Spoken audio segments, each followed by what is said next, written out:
For today's video ay gagawa nga pala ako ng DIY tube curtain holder.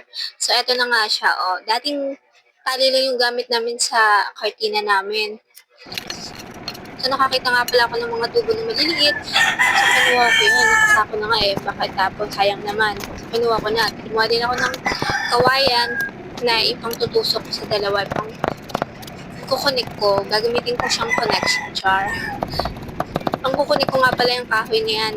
Nililinisan ko lang kasi madumi at saka medyo makapal pa, kailangan nipisan. Maliit nga lang pala yung butas ng tubo kasi maliit lang yung tubo.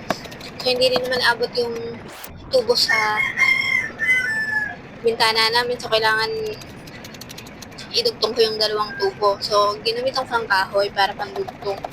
Papasok lang yung kahoy sa mga tubo para mag-connect na yung dalawa. Char, ang ganda ng connection, di ba?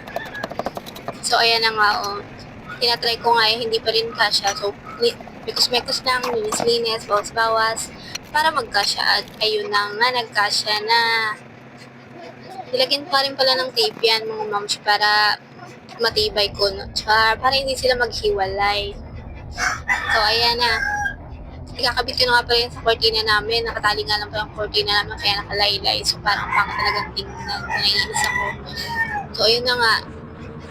Kakabit ko na siya sa at medyo madumi na rin